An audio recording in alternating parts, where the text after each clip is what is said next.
moving on to our player tip of the podcast. Don't be a dick. And you can avoid dickitude by listening to Brandon talk about Conjuring Tricksters. Damn, Skippy. The rogue is certainly one of the highest and most consistent damage dealers. Why do I have I love it. Keep a going. Midwestern bullshit? I don't you know. just keep going Damage on there with dealers. it, honey beer. And most mobile in the game. But we can greatly increase their versatility and strength, with just 2 levels into Wizard. Don't you know? The Arcane Trickster subclass allows you to delve into the Wizard's spell list, but with very few options, most of which have restrictions. The 2 levels into Wizard allow us to broaden our tools for offense and defense. Oh, isn't that spectacular? First, we gain some extra spell slots and access to ritual casting, which means now we can use Find Familiar as a ritual without expending a precious spell slot. Ooh, it's so interesting. Oh, worse. You gain access to cantrips. Booming Blade or Green Plate Blade stacked with Backstab. Oh, yeah, they do. We'll get there. Secondly, we can now pick up spells such as Absorb Elements, Shield, and most importantly, Mage Armor, which can significantly boost our AC with a 13 plus Dexterity modifier. Yeah. Putting it higher than Studded Leather, which is the highest AC for Mundane Light Armor. Lastly, we pick at our 2nd level in Wizard. We pick School of Conjuration. Yes. This grants our Conjuration Trickster the Minor Conjuration. This allows our Trickster to create any non-magical object we can think of that isn't larger than 3 feet or 10 pounds. This means infinite thieves' tools, keys to doors we can see, and even a weapon if we need one. My personal favorite, Conjure a Healer's Kit. It's hacks. Whatever, dude. Or Arcane Focus. Kill traps? How ammo. With this, our rogue becomes a lean, mean conjuring machine. Need a fork? Got it. Need a rest? Create a stool. Nature calls? Leave a stool. Want to entertain your friends? Poop. An instrument. Whatever it is, you always have it on hand. Okie dokie. Oh my god! I say about Ludafisk. What do you think, operator? I mean, I played a Swarmkeeper Ranger for a stream not long ago named Harvey Honeymaker. I don't actually keep the honey, the bees do that. And I little beekeeper humor there. God, I hated playing him so much, and you just channeled every bit of that. I'll totally say I don't know that I go Conjuration for the Mage Armor with a Rogue, because Rogue's favorite armor is hide.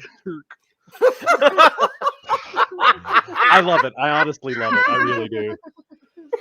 Oh my god, that is funny. Conjuration is so overlooked, but the fact that it allows you get access to things like you can pick up with Arcane Trickster in this. You can pick up the Booming Blade, which you mentioned does work with the sneak attack and stuff. But the Absorb Elements boost your attack damage and your defense. Yep. That's amazing. Shield, obviously, pure AC bonus, which is great.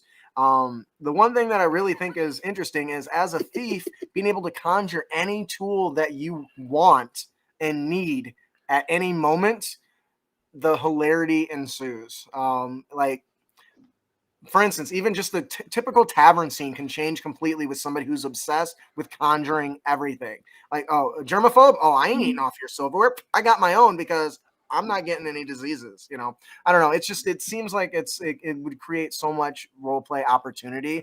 And the fact that you can conjure things like healers kits, poisoners kits, these things become significantly easier to obtain with conjuration than without. So you guys got anything? I will say I once played a character in a West March style campaign where we were given like 200 gold, and the only caveat was we couldn't buy any magical items they had, or we could only buy uncommon items. Mm-hmm. Well, 200 gold goes a long way when a turnip cost a copper. So I ended up buying a wagon and a mule and one of every single mundane item in the game, and just putting in this wagon. And I love the fact that this character could just pull it out of his hat instead. My cabbages.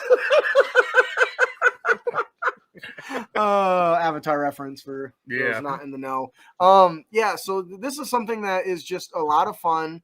And as a thief, or not a thief, but as a rogue, being able to just conjure a key to anything you see makes getting past most normal situations very simple, which will frustrate some DMs to no end. And then eventually you're going to have arcane locks on everything. Ooh, creating a disguise kit. Create a disguise kit. Yes, everything you need. You got to come up to a locked door. It's like, I got this, guys. There's a reason why that was locked. Not anymore. So yes, I think it's really fun. I love the idea of the guy with the cart. Like, that's hilarious. I totally would be picking up proficiency in a sling and just start slinging some of that shit at people. And you have free ammo. Oh, which by the way, you can also create with conjuration. You're welcome. I was about to say, and the stuff vanishes too, right? Yep, once it hits something, so there's no evidence of the deed. Dun, dun, dun, dun. Perfect assassin. You're welcome. Who needs real assassin for that little extra damage when you can conjure poison? Poison? Oh yeah, poison's not. Oh, I just bought this crawler poison. Guess what? It's not magical. Poof! Now I've got more. Indefinitely. Okay, there's gotta be limits to that. All right, that'll it just says mundane items, and poison is not a mundane item. Non-magical. Sorry. If it hurts me, it's not mundane. I think that'll do it for our player tip of the podcast. Don't be a dick. And you can avoid dickitude by conjuring actually, you would be quite the dick. That's a big dick.